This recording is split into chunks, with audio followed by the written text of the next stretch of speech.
என்ன அர்த்தம்னா, நீ பிறக்கும் போதே முன் கர்ம வினைக்கு தான் என் ஜென்மத்தில் பிறக்கிறேன்னு பற்றியே கவலைப்படாம தான் நல்லா இருக்கிறதுக்கு எல்லா வழியும் செய்கிறவன் தான் கௌரவமா வாழ்றவன். முடிச்சோன்னா ஒரு குழந்தை நான் வந்து பிஎஸ்சி படிக்கிறவங்க, ஒன்று பிஏ படிக்கிறவங்க, ஒன்று எம்ஏ படிக்கிறவங்க, ஒன்று எம்எஸ்சி படிக்கிறவங்க, இந்த குரு மாறுது, சனி மாறுது, ராகேது மாறுது, எல்லாம் மாறுது. உனக்கு என்னையா மாறுது இன்னைக்கு செய். ஜோதிடங்கிறது ஒரு வழிகாட்டி. பாத்தியே ஜாத்துட்டு கெஞ்சி விட்டு இருக்கிற சதை உள்ள இருக்கிறதெல்லாம் உடம்புல தொந்தரவு கொடுக்கறது, அந்த சூரியன் கட்டுப்பா அவங்க அனுபவம் வந்து அந்த ஜோசியத்துல ஆழ்ந்து யாராலையும் சொல்ல முடியாது. சும்மா மேலோட்டமா நான் உங்களை சொல்லி ஏமாத்த வேணாம். நண்பர்களுக்கு வணக்கம். இன்னைக்கு உங்களுக்கு கிரகத்தை பற்றியும் கிரக பாவகத்தை பற்றியும் பாவகத்தினுடைய தத்துவத்தை பற்றியும் இப்போ சொல்லப்பாரு. இந்த கிரகம்னா என்ன? முதல்ல கிரகம்னா நவகிரகங்கள், 9 கிரகம். அது 9 கிரகமும் ஒவ்வொரு விதமாக பலன் செய்யும். 9 கிரகம் ஒரே பலன் செய்யாது. அதே மாதிரி 9 கிரகம் இல்லாமல் அதுங்களுக்கு தசா புக்தின்னு ஒன்று இருக்குது. ஜோசியம் பார்க்க போகிற நீங்கள் முதல்ல தசாநாதனும் புத்திநாதனுடைய பலனை தெரிஞ்சுக்குங்க. தசாநாதன்னா உடல், உடல் தான் தசைகள், சமஸ்கிருத வார்த்தை. புக்திங்கிறது மூளை. தசாநாதனும் புத்திநாதனும் நல்லா இருந்தால் ஜோசியத்தில் ஒரு மனுஷனுக்கு நல்லது பண்ணும். ஐயா, பொதுவாக நீங்கள் என்ன நினைக்கிறீங்கன்னா, ஜோசியம் பார்க்க போகும்போது கிரகத்தினுடைய தன்மையை பார்க்கணும், பாவத்தினுடைய தன்மையை பார்க்கணும். ஒரு கிரகம் இருக்குதுன்னு வச்சுக்க, சூரியன்னா சூரியன் வந்து அது தன்மைங்கிறது கௌரவக்காரகன், தகப்பன்காரகன் சொன்னாலும் சூரியன் ஒவ்வொரு லக்னத்துக்கும் ஒவ்வொரு மாதிரி வேலை செய்யும். மேச லக்னத்துக்குன்னு சொல்லக்கூடியது சூரிய பகவான் 5 குடைவன். அவனுக்கு புத்தி அவன் வந்து புத்திஸ்தாலி, புத்திஸ்தானம், புத்திசாலியாகவும் இருப்பான். புத்திசாலியான குழந்தைங்களும் அவனுக்கு பிறக்கும். ஆனால் அந்த சூரியன் கிடக்கூடாது. ஒரு ஜாதகத்தில் சூரியன் முதல்ல கிடக்கூடாது. ஏன் அப்படின்னா அதுதான் கௌரவக்காரகன், தகப்பன்காரகன். பொதுவாக அது நீங்கள் எடுத்துக்கணும். ஆனால் தனிப்பலனில் வரும்போது 5 குடைய திசையாக வரும். 5ஆம் இடத்துக்கு அதிபதி சூரிய பகவான் மேஷ லக்கணத்துக்கு. அப்போ பூர்வ புண்ணியம், புத்திரர்கள், புத்தி, அவனுக்கு கிடைக்கிற பூர்வ புண்ணிய சொத்து, இதெல்லாம் அந்த சூரியனை வச்சு கண்டுபிடிச்சிடலாம். சூரியன் சாதாரணமான கிரகம் இல்லை, பவர் கிரகம். ஃபர்ஸ்ட் கிரகமே அதுதான் ஜோசியத்தில். அப்போ நீங்கள் கேள்வி கேட்கும்போது முதல்ல உங்களுக்கு சூரிய திசை ஓடும்போது தகப்பனுக்கு பாதிப்பை கொடுக்கறதுக்கும் வாய்ப்பு இருக்குது. யாருக்கு சூரிய திசை ஓடினாலும் சூரியன் நல்லா இருக்குதான்னு பார்த்துக்குங்க. உண்மையாலும் பார்க்கணும் அதை. ஏன்னா சூரியன் தான் தகப்பன்காரகன். தகப்பன்காரகன் இல்லாமல் கௌரவக்காரகன். உனக்கு கவர்மெண்ட் காசு திங்கிற யோகத்தை கொடுக்கறது சூரிய பகவான் தான். முதல்ல சூரியன் ஒரு ஜாதகத்தில் வந்து நல்லா இருந்தால் அவன் கௌரவமாக வாழ்வான், கவர்மெண்ட் காசு திம்பான். சூரியன் புதனோடு சேர்ந்து அது நல்லபடியாக இருந்து உங்களுக்கு அந்த கவர்மெண்ட் காசை திங்கிற யோகம் கொடுத்துருந்ததுன்னா அந்த தசாபுத்தி காலங்களில், அந்த சூரியனுக்கு நட்பு காலங்களில், நட்பான கிரகத்தினுடைய காலங்களில், இந்த சூரியனுக்கு நட்பு கிரகம் இருக்கக்கூடிய கிரகத்தினுடைய தசாபுத்தி வரும்போது உங்களுக்கு அந்த அரசாங்க உத்தியோகத்தை வாங்கி கொடுக்கும். அந்த நட்பு கிரகத்தினுடைய தசாபுத்தி வரலின்னா உங்களுக்கு அரசாங்க உத்தியோகத்தை வாங்கி கொடுக்காது. ஒவ்வொருத்தவங்க சொல்லுவாங்க, ஏங்க நான் பிறந்ததுலேருந்து கஷ்டப்படுறேங்க, எப்பங்க நல்லா இருப்பேன்? இது கேள்வி, இது தவறு. இந்த கேள்வி உனக்கு நீ பிறக்கும்போது உள்ள அமைப்பு, கிரகத்தினுடைய அமைப்பு எப்பப்போ காலம் மாறுதோ அந்த காலமாற்றம் உங்களுக்கு நல்லதாக இருந்தால் நல்ல வாழ்க்கை உண்டு. காலமாற்றம் கெட்டதாக இருந்தால் அந்த கெட்டதை அனுபவிச்சு தான் ஆகும். இது உண்மை. இது வந்து மாற்றம் கிடையாது. ஜோசியத்தில் இங்கே பாருங்க ஐயா, தயவு செய்து எல்லாம் கேட்பாங்க, ஏங்க எனக்கு வந்து நல்ல காலம் எப்போ வரும், ஏங்க எந்த பரிகாரம் பண்ணலாம், எந்த கோயிலுக்கு போகலாம். ஐயா, எங்கே போனாலும் நம்ம நிழல் நம்மளோட தான். மந்திரத்தில் மாங்காய் காய்ச்சி வைக்க முடியாது. உங்களுடைய விதி பலனை தெரிஞ்சுக்கலாம், ஜோசியத்தில் மாற்ற முடியாது. அந்த விதியை மாற்றுறது வந்தால் என் விதியை நானே மாற்றிட்டு போகிறேன். உன்கிட்ட எதுக்கு அதுக்கு சொல்லணும்? நானே ஒருத்தவங்க கேட்டால், ஏங்க எனக்கு ஆயில் கம்மியாக இருக்குது, எந்த கோயிலுக்கு போனால் ஆயில் கூடும், எந்த பரிகாரம் பண்ணால் ஆயில் கூடுன்னா அந்த பரிகாரத்தை பண்ணி நானே 100-120 வருஷம் வாழ்ந்துட்டு போகிறேன். உனக்கு எதுக்கு அதை சொல்லணும்? ஐயா, அதெல்லாம் சும்மா என்ன விதிக்கப்பட்டதோ. நான் ஏற்கனவே உங்களுக்கு வீடியோவில் சொல்லியிருக்கிறேன். ஜனனி ஜன்ம சௌக்கியானாம் வர்தனகுல சம்பந்தமாம் பதவி பூர்வ புண்ணியானாம் லிக்கே ஜன்ம பத்திரிக்கா. இது சமஸ்கிருத வார்த்தை. அந்த வார்த்தைக்கு என்ன அர்த்தம்னா, நீ பிறக்கும் போதே முன் கர்ம வினைக்கு தான் என் ஜென்மத்தில் பிறக்கிறேன்னு எழுதப்பட்ட விதி அது. விதி விதிக்கப்பட்டது. விதியை யாருமே மாற்ற முடியாது. சொல்ல முடியும், வெல்ல முடியாது. விதியை சொல்ல முடியும், வெல்ல முடியாது. ஜோசியம்னா என்ன தெரியுங்களா? வாசகம் சொல்லி யாசகம் பெறுவது. வாசகம் என்பது வார்த்தை, யாசகம் என்பது பிச்சை. ஒவ்வொரு ஜாதகத்திலையும் சூரியன் வலுத்திருக்கிறது ரொம்ப நல்லது. வலுத்திருந்தால் கௌரவம். அது இல்லாமல் சூரியன் வலுத்திருக்கிறதுலையும் 2 விதம் இருக்குது. கௌரவத்துக்கு வாழ்ற ஒருத்தவர் இருக்கிறான், கௌரவமாக வாழ்ற ஒருத்தர் இருக்கிறான். கௌரவத்துக்குன்னா அடுத்தவங்களுக்கு ஒசரம் இந்த சோறு திங்காமல் உடம்பை பாடியாக காமிக்கிறவன் வந்து கௌரவத்துக்கு வாழ்றவன். அடுத்தவனை பற்றியே கவலைப்படாமல் தான் நல்லா இருக்கிறதுக்கு எல்லா வழியும் செய்கிறவன் தான் கௌரவமாக வாழ்கிறவன். இவ்வளோ தாங்க வித்தியாசம். இந்த கௌரவக்காரகனே சூரியன். ஒரு ஜாதகருக்கு சூரிய பகவான் மட்டும் நல்லா இருக்கணும். முதல் கிரகமே அதுதான். சூரியன் தகப்பன்காரகன். அது பேர் விதி. விதி, மதி, கதி. விதின்னு சொல்லக்கூடிய சாஸ்திரத்தில் சூரியன், மதின்னு சொல்லக்கூடிய சந்திரன், கதின்னு சொல்லக்கூடியது லக்கணம். அந்த சூரியன் நல்லா இருக்கணும். மேச லக்கணத்துக்காரங்களுக்கு சூரியன் கிடக்கூடாது. ஏன்னா அது 5 குடையவனாக வர்றது. அதனால் 5 குடையவனாக வரும்போது கெட்டுச்சுன்னா உங்களுக்கு புத்தி கெடும், பூர்வ புண்ணியம் கெடுக்கும். ஒருத்தவனுக்கு பிறக்கும் போதே புத்தி கெட்டுச்சுன்னா அவன் படிக்கிறது இல்லை. இவங்க கேட்பாங்க இடையில படிப்பான, இடையில படிப்பான். இந்த சூரியனுடைய இது அமைப்பு நல்லா இருந்து அவனுக்கு அந்த நட்புண்டு தசா புத்தி வரும்போது அந்த குழந்தை நல்லா படிக்கும். ஐயா நல்லா ஒன்று சொல்கிறேங்க கேளுங்க, நீங்கள் புரிஞ்சிக்க மாட்டேங்கிறீங்க.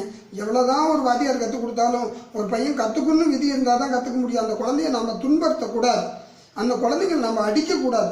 குழந்தைங்களை முடிஞ்ச வரைக்கும் அடிக்காதீங்க. அதுங்களுக்கு நல்ல புத்தி இருந்தால் அதே படிக்கும்.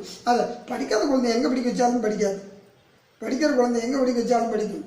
அதான் என்ன புத்திஸ்தானா சூரியன் நமக்கு வளர்த்திருந்தால் நீ படிக்க வைக்க வேணாயா, அவன் கலெக்டர் ஆகணும், இன்ஜினியர் ஆகணும், டாக்டர் ஆகணும் விதி இருந்தால் அவன் அக்கறைப்பட்டு அது படிக்கும் அந்த குழந்தை.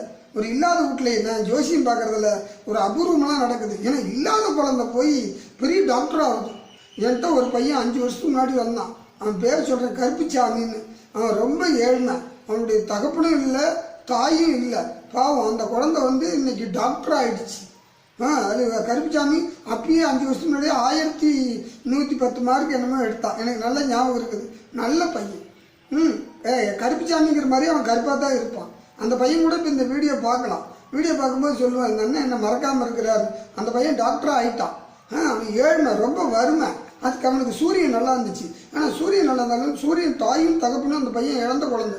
அவனுக்கு விதி இருக்குது, அவன் டாக்டர் ஆகணும். விதி இருந்தால் மட்டும்தான் ஆகும். நம்ம ஆசைப்படுறது நியாயம். குழந்தைங்க ஆசைப்படணும், எல்லா குழந்தைங்களும் ஆசைப்படணும். ஆனால் அதுங்களை நம்ம தடுக்கக்கூடாது. ஆனால் விதி இருந்தால் கிடைக்கும். அதுக்கோசரம் ஒரு குழந்தை படிக்கலைன்னு சொல்லாதீங்க. ஒரு குழந்தை 1ஆவதுலேருந்து 5ஆவது வரைக்கும் நல்லா படிக்கும். 6ஆவதுக்கு மேலே ஒன்று படிக்காது. ஒன்று அண்ணா 1ஆவதுலேருந்து 5ஆவது வரைக்கும் படிக்காது, 6ஆவதுக்கு மேலே படிக்கும். அந்த திசாபுத்திநாதன் மாறும்போது அந்த குழந்தைக்கு உயர்வை கொடுக்கணும். அவன் உயர்வை கொடுக்கும். அதுதான் அந்த திசா புத்தி. சாஸ்திரத்தில் ஒன்று உண்மை.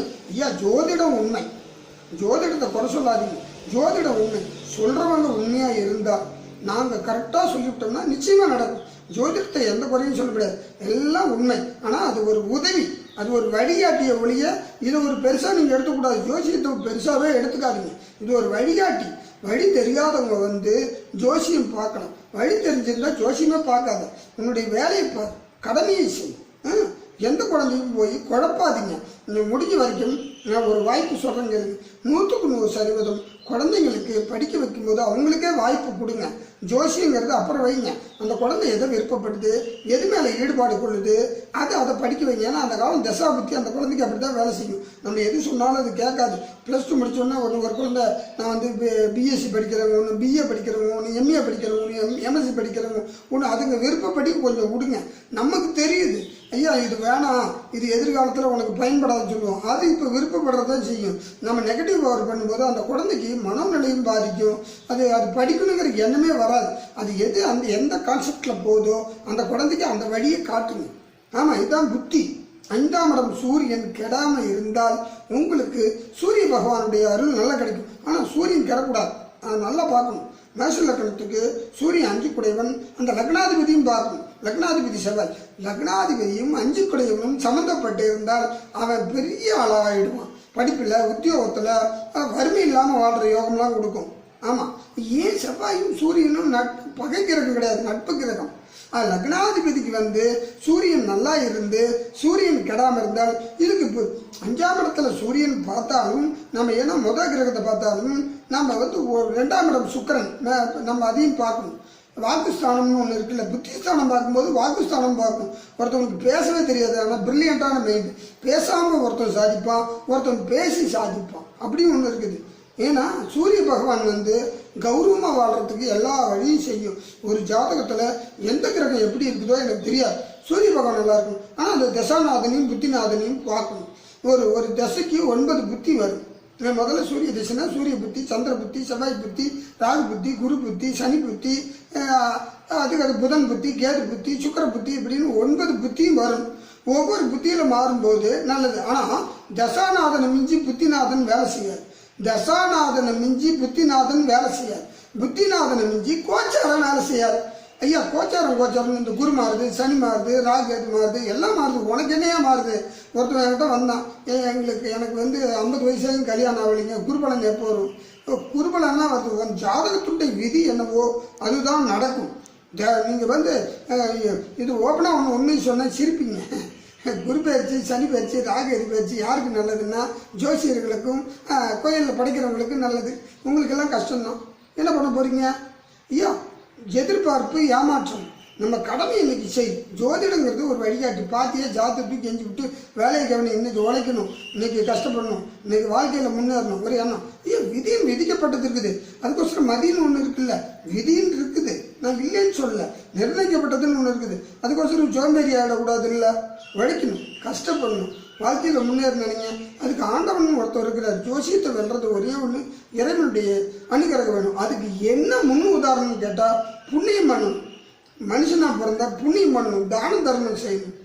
அதை விட்டுட்டு நாம் வந்து எதுவுமே கிடைக்கல, நம்ம ஒன்று இழந்தால் தான் ஒன்று கிடைக்கும். எதுவுமே இழக்க மாட்டேங்கிறவன் கடைசியில் எல்லாத்தையும் இழந்துடுறான்.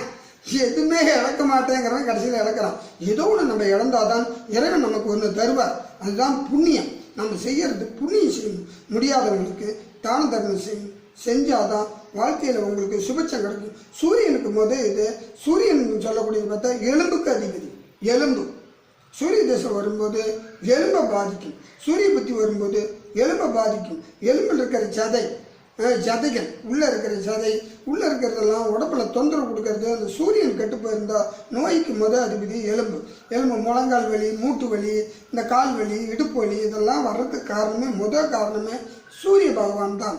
அந்த சூரியன் உங்கள் ஜாதகத்தில் நல்லா இருந்தால் அது நல்லது பண்ணும். அந்த சூரியன் உட்கார்ந்துருந்து எந்தெந்த இடத்துல என்னென்ன பண்ணுதோ அதை கொடுக்கும். சூரியன் ராகுவோட சம்மந்தப்பட்டிருந்தால் அவன் மருத்துவத்துறைக்கு போகலாம். சூரியன் புதனோட சேர்ந்திருந்தால் அவன் மந்திரி பதவிக்கு போகலாம். சூரியன் சந்திரனோட இருந்தால் நீர் நிலையில் உள்ள உத்தியோகத்துக்கு போகலாம். சூரியன் செவ்வாயோட சேர்ந்திருந்தால் அவன் நெருப்பு சம்பந்தமான துறைக்கு போகலாம். சூரியன் ராகுவோட கேதுவோட சேர்ந்திருந்தால் அவன் ஞான மார்க்கத்தில் உயர்ந்த நிலையில் இந்த கோயில் பொருள், இந்த அபிஷேக பொருள், ஆராதனை பொருள், கோயில் நிர்வாகம், கோயிலில் சம்மந்தப்பட்ட ஞான வழியில் போகிறதுக்கு வாய்ப்பு உண்டு. சுக்கிரனோட சூரியன் சேர்ந்திருந்தால் மனைவிக்கு உத்தியோகமும் கிடைக்கிறதுக்கும் வாய்ப்பு உண்டு. மனைவியால் உயர்ந்த நிலை கிடைக்கிறதுக்கும் வாய்ப்பு உண்டு. இது மாதிரி ஒவ்வொரு கிரகமும் ஒவ்வொரு சேரும்போது ஒரு தன்மையை மாற்றும்.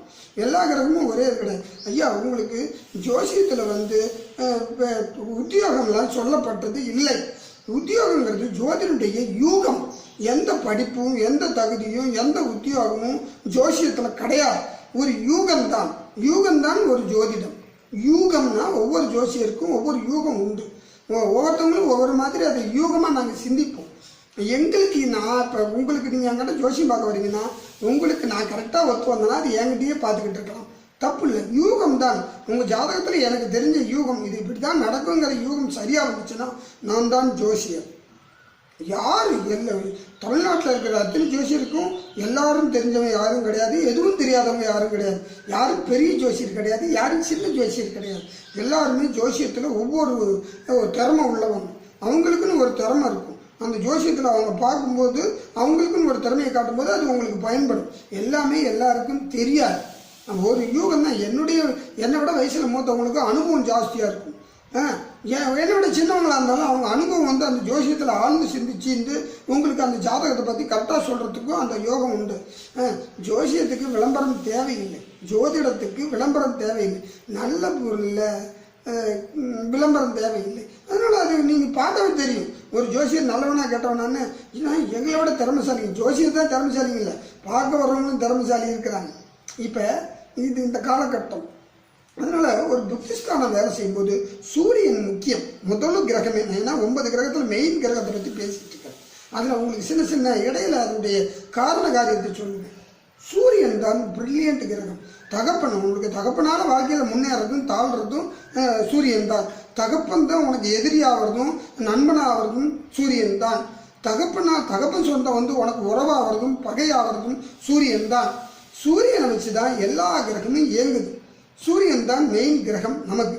அதனால சூரியனை பற்றி உங்களுக்கு ஜாதகத்தில் சூரியன் நல்லா இருந்தால், சூரிய பகவான் நல்லா இருந்தால் உறுதியாக நீங்கள் நல்லா வாழ்வீங்க, கௌரவமாக வாழ்வீங்க. ஒரு பெரிய அமைச்சர் இருக்கிறார், ஒரு பெரிய அதிகாரி இருக்கிறார், ஒரு பெரிய வித்வான் இருக்கிறார், ஒரு பெரிய ஆட்சியாளர் இருக்கிறாருன்னா அவருக்கு சூரியன் நல்லா இருக்குதுன்னு அர்த்தம். சூரியன் நல்லா இருந்தால் அவன் சாகிற வரைக்கும் கௌரவமாக வாழ்வான், கௌரவமாக வாழ்வான், கௌரவத்துக்கும் வாழ்வான், கௌரவம் கெடாமல் வாழ்வான். சூரியன் உங்கள் ஜாதகம் நல்லா இருக்கணும். ஒவ்வொரு கிரகமும் 108 பலன் செய்யும். எத்தனை பலன்? இன்னமும் நான் மறுபடியும் சொல்கிறேன். ஒரு கிரகம் 108 பலன் செய்யும். 9 கிரகமும் 108னா என்ன ஆச்சு? 981 பலன் செய்யும். இதை தெரிஞ்சவங்க மட்டும்தான் ஜோசியத்தில் கரை கடக்க முடியும். கரை கடந்து ஜோசியத்தை சொல்ல முடியும். இல்லைன்னா யாராலையும் சொல்ல முடியாது. சும்மா மேலோட்டமாக நான் உங்களை சொல்லி ஏமாற்ற வேணா செய்யலாம். இன்னைக்கு இது இருக்குது, இன்னைக்கு நாளைக்கு இது இருக்குதுன்னு சொல்லிக்கலாம். அது தவறு. ஜோசியத்தில் உயர்ந்த நிலைன்னு ஒன்று இருக்குது. ஜோதிடத்துங்கிறது பொய் அல்ல, ஜோதிடம் உண்மை. ஜோதிடத்தை நீங்கள் தெரிஞ்சுக்கலாம், ஆனால் மாற்ற முடியாது. அதுக்கோசரம் ஜோசியத்தை நான் அதை செய்யலாமா, இதை செய்யலாமா, இதை பெரிய ஆள் ஆகலாமாங்கிறதெல்லாம் ஒன்றும் கிடையாது. ஓகேங்களா? ஜோசியங்கிறது ஒரு உயர்வான தகுதியானது. இப்போ இந்த சூரியனை பற்றி சொல்லிருக்கிறேன். உங்களுக்கு இது அடுத்த வீடியோ வர வரைக்கும் காத்திருங்க. உங்களுக்கு இன்னும் ஒவ்வொரு கிரகத்தை பற்றியும் விரிவாக சொல்லிக்கிறேன். சூரியன் தான் மெயின் கிரகம். நன்றி, வணக்கம்.